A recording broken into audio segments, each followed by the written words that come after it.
अस्सलाम वालेकुम। मैं हूँ प्रोफेसर फैसल रिजवान मल। डियर्स, आज का जो हमारा टॉपिक है वो इंग्लिश लिटरेचर के हवाले से है। तो इंग्लिश लिटरेचर में जो मॉडर्निज़म है, या जिसको हम कहते हैं कि मॉडर्न फ़िलासफ़ी इन लिटरेचर, ये भी वर्ड इस्तेमाल हो सकता है, मॉडर्निज़म भी यूज़ हो सकता है। और एक और चीज़ जो पोस्ट विक्टोरियन इरा जो है, ये भी वर्ड जो है ये यूज़ किया जा सकता है। देखना ये है कि जो मॉडर्निज़म है ये क्या चीज़ है। अगर आप थोड़ा सा बैक पे चले जाएं, जो कि लिटरेचर का असूल है कि आप कोई भी फ़िलासफ़ी डिस्कस करते हैं, तो अगर आप थोड़ा सा जो बैक आपकी एज है उसके बारे में आप थोड़ी सी जानकारी जो है आपको है और आप अपने रीडर्स को देना चाहते हैं, तो जो मतलूबा जो टारगेट है आपकी स्टडी का जो है, जो आप एक्टिव रोल प्ले करते हैं, एक्टिव स्टडी स्किल यूज़ करते हैं, तो उसमें काफ़ी हद तक जो है स्टूडेंट जो है वो बात को समझ सकता है। लेट्स मूव कि जो लेटर विक्टोरियन इरा है या third part of Victorian era है, उसमें हम देखते हैं कि क्या चीज़ हुई जिसने इम्पेक्ट किया जो है 20th सेंचुरी लिटरेचर के ऊपर, मीनिंग बाय दैट मॉडर्निज़म के ऊपर जो है। तो इसमें देखते हैं कि जो विक्टोरियन इरा का लास्ट फेज़ था, इसमें साइकोलॉजी के ऊपर बड़ा काम हुआ। बेसिकली जो है सिगमंड फ्रॉइड की जो थेरीज़ हैं उन्होंने बड़ा रोल प्ले किया। उसके अलावा जो है रिफॉर्म एक्ट्स जो हैं हम उनको स्टडी करते हैं, उन्होंने बड़ा रोल प्ले किया। उसके बाद जो है वुमेन राइट्स जो हैं, वोट है, एजुकेशन है, वर्किंग इन ह्यूमन लाइफ है, इसमें जो ख़वातीन का कैरेक्टर है वो बड़ा डोमिनेंट हमें नज़र आता है। इसके अलावा जो रेलवे है, उसके बाद चाइल्ड लेबर लॉज जो हैं, सिटी लाइफ और विलेज लाइफ दोनों के कल्चर्स किस तरीके से वो पोर्ट्रे हुए, किस तरीके से लोगों ने माइग्रेशंस की, किस तरीके के साथ जो है सिटी लाइफ का जो ताजर है उसने कांटेक्ट किया विलेज लाइफ से कि रॉ मटेरियल को गेन किया जाए, चाहे वो यूरोप में बैठा हुआ है, चाहे वो एशिया में बैठा हुआ है, चाहे वो अमेरिका में बैठा हुआ है। ये काफ़ी हद तक जो सिनेरियो है ट्रेड का वो तकरीबन सेम था हर जगह। उसके बाद जो अहम चीज़ है, जो डेवलपमेंट ऑफ कॉलोनाइजेशन है, वो बड़ा अहम फैक्टर प्ले करता है कि जो इंग्लैंड ने अपनी जो एक फ्लैग है उसका जो है सक्सेस का, अपनी रीजन का जो फ्लैग है उसको कैसे जो है वो सेपरेट किया, ये सारी चीज़ें कैसे कार्ल मार्क्स के जो हैं वो कार्ल मार्क्स की फ़िलासफ़ी जो है वो उसने डोमिनेट किया, क्लास डिस्टिंक्शन जो है वो सामने आई। ये सारी चीज़ें मिल के इन्होंने इम्पेक्ट किया मॉडर्निज़म पे। और मॉडर्निज़म जो है डियर स्टूडेंट्स जो है वो नामुकम्मल है 2 वर्ल्ड वार्स के बगैर जो है। इन्होंने पूरी दुनिया का कल्चर जो है वो चेंज कर दिया। तो मॉडर्निज़म अगर हम एज को देखते हैं तो ये तकरीबन जो है बनती है 1900 से लेके तकरीबन 1960-65 तक जो है। Let's move to the characteristics of the modern age. Capture modern life fragmented. Curves के अंदर देखें कि मॉडर्न लाइफ जो है वो टुकड़ों में है। इस एज में मॉडर्न लाइफ डिस्कस होती है लिटरेचर के अंदर, लेकिन क्या है, टुकड़ों में। वेस्टलैंड देखते हैं टी.एस. इलियट की, वो फ्रेगमेंटेड है, कैसे ह्यूमन लाइफ जो है डिस्टॉर्टेशन का शिकार है। उसके बाद नेक्स्ट पॉइंट जो है वो देखें, attempt to find common ground in a world no longer unified in belief. कि क्या चीज़ है। अटेम्प्ट एक ऐसी कोशिश टू फाइंड कॉमन ग्राउंड, एक आम जो ग्राउंड है जो हर एक के लिए है इन वर्ल्ड, एक ऐसी दुनिया में no longer unified in belief, कि एक ठोस जो है वो अकीदा या नज़रिया नहीं है।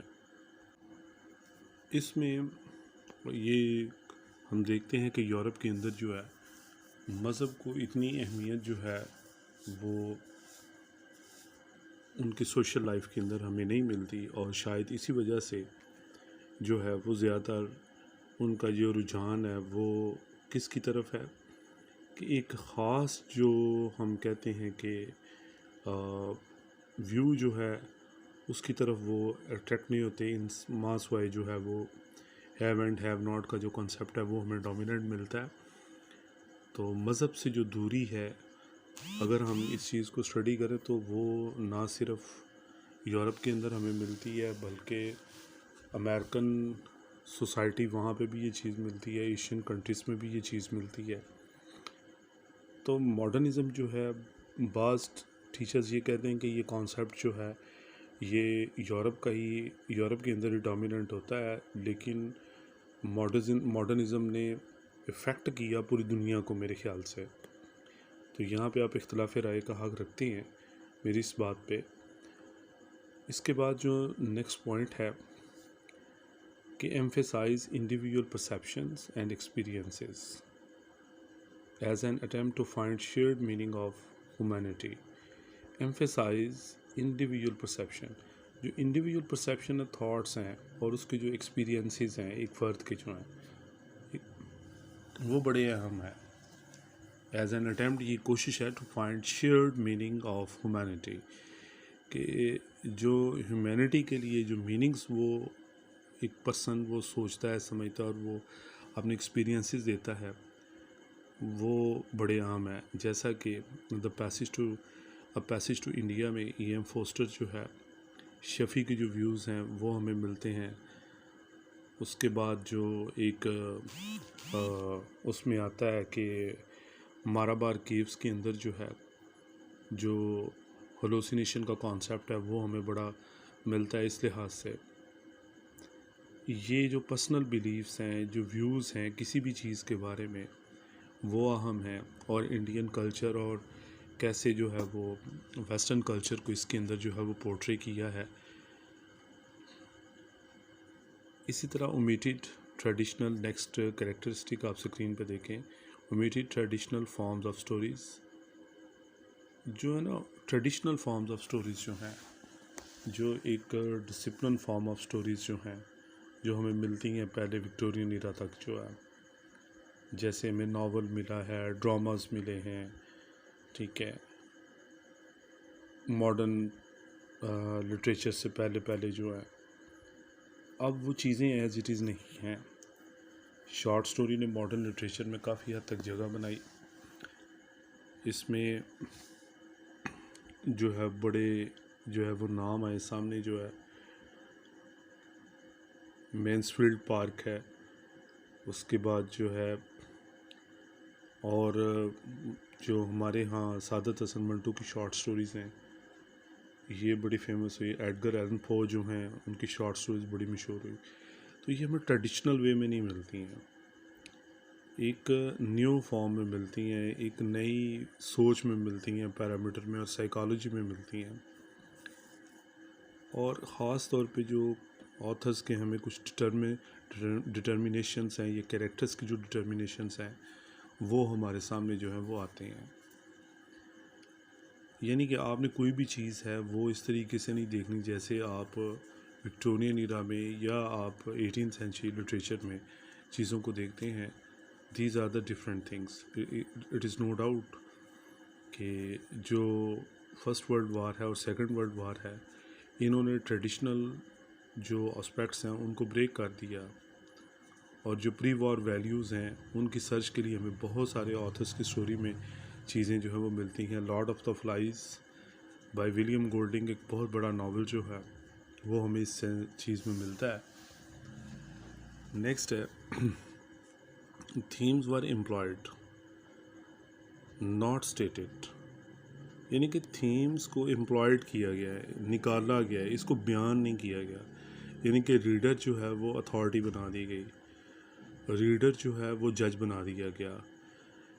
एक कंक्लूजन नहीं है, जैसे शेक्सपियर की स्टोरीज़ जो हैं, हैमलेट है, किंग लियर है, मकबथ है, ओथेलो है, मर्चेंट ऑफ वीनस है, इनके अंदर हमें स्टोरीज़ में कंक्लूजन मिलता है। या जो है हेनरिक जोहान इब्सन के जो ड्रामास हैं, वाइल्ड डक है, इनके अंदर हमें जो है वो थीम्स मिलते हैं, एग्जैक्ट मिलते हैं जो ऑथर देना चाह रहा है। वहाँ पे ऑथर अथॉरिटी है, यहाँ पे रीडर अथॉरिटी है।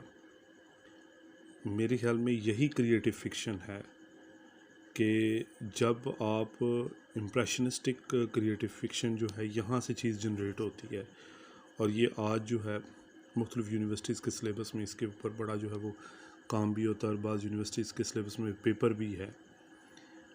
Force readers to draw their own conclusions. अब ये देखें कर्व्स के अंदर जो है ये इस चीज़ को बड़ा वाज़े जो है वो बयान कर दिया गया है कि रीडर्स के ऊपर जो ये फोर्समेंट है कि वो कंक्लूजन जो है वो ख़ुद इसमें से अखज़ करें।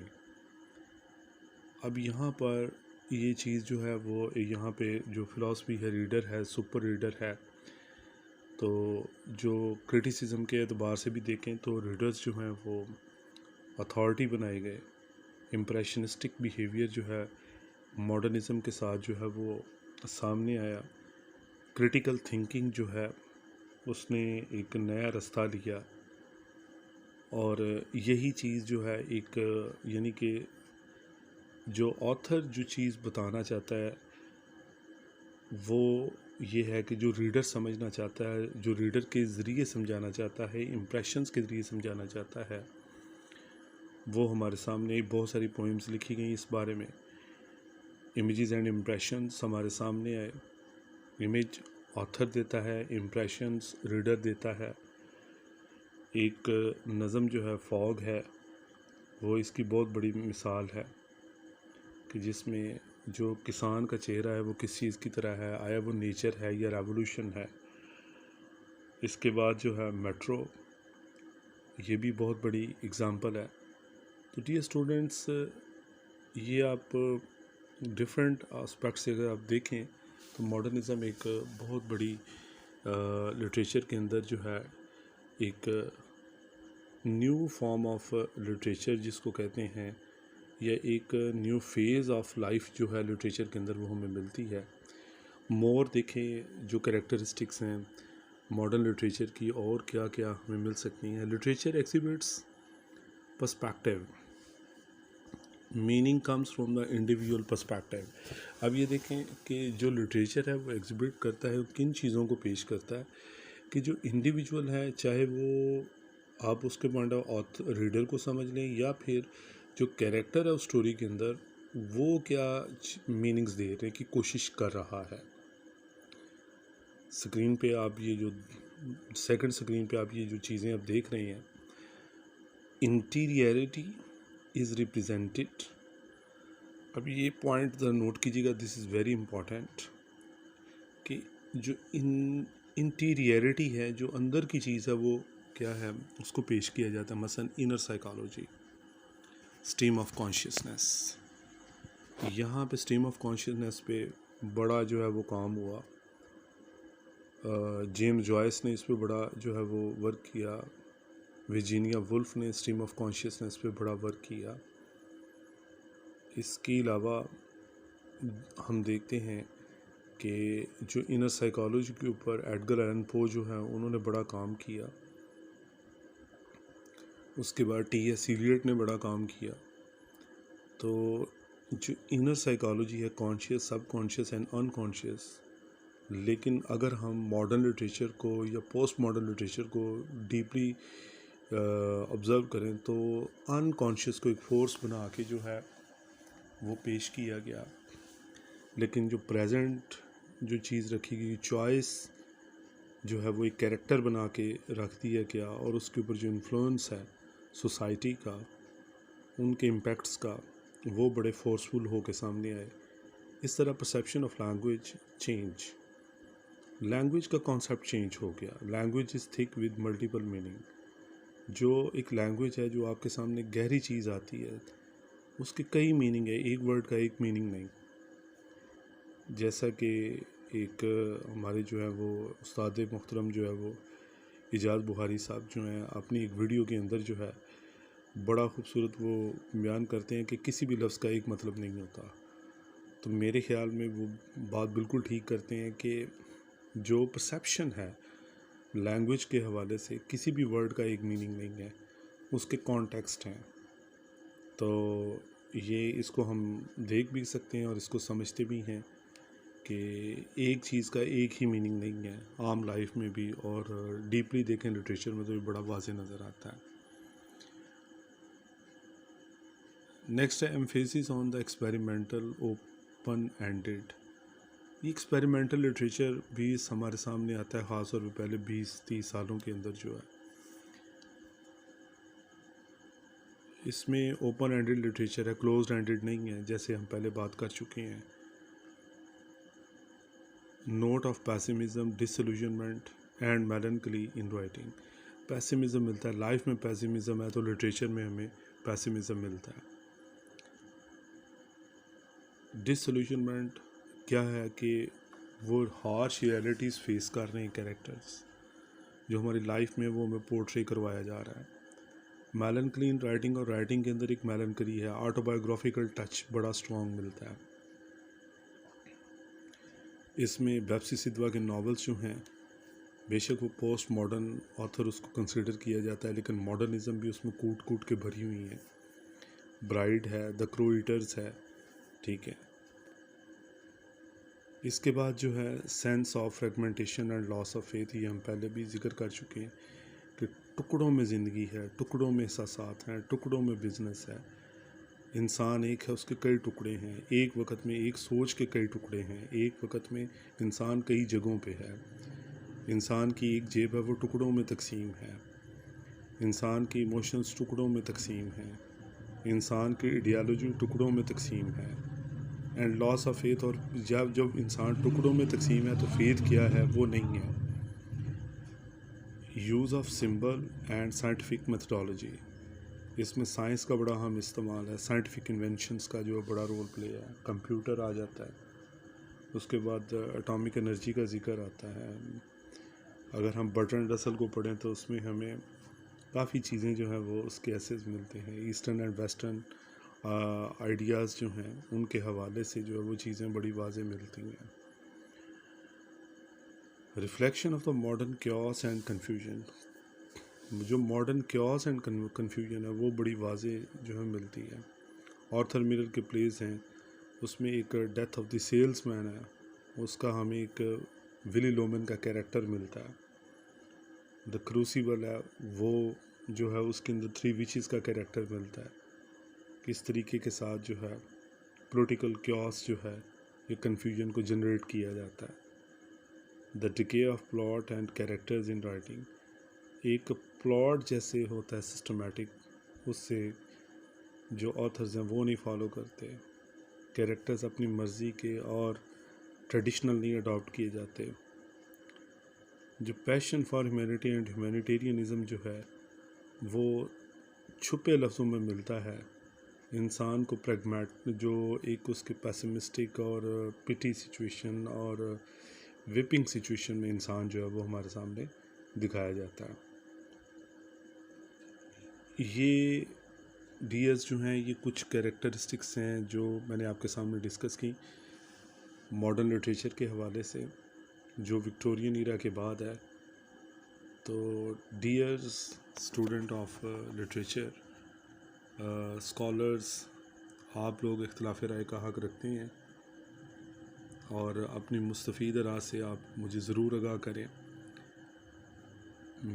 कुछ दोस्त ये बात करते हैं जी मैं उर्दू में लेक्चर डिलीवर करता हूँ, कुछ को अच्छा लगता है, कुछ कहते हैं कि मिक्स करते हैं, कुछ कहते हैं कि इंग्लिश में टोटल किया करें। बहरहाल मेरा जो व्यू है वो ये है कि पैगाम पहुंचना चाहिए उन तक भी जो अभी इंग्लिश की फील्ड में कदम रख रहे हैं, और वो जो कदम रख चुके हैं वो भी अपने ट्रेडिशंस के साथ अटैच रहें, ठीक है। और अपना आइडिया भी जो है वो कन्वे होना चाहिए आगे जो है। Thank you so very much. अपनी दुआओं में याद रखिएगा। और वो स्टूडेंट जो इस वीडियो को सुन रहे हैं, देख रहे हैं, अल्लाह ताला उनको बहुत सारी कामयाबियों से हमकिनार करे। और जो टीचर्स इस वीडियो को देख और सुन रहे हैं, वो न चीज़ को जो है वो यूज़फुल टिप्स दें ताकि मैं अपने लेक्चर्स को ज़्यादा अच्छा कर सकूं। Thank you so very much. अस्सलाम वालेकुम।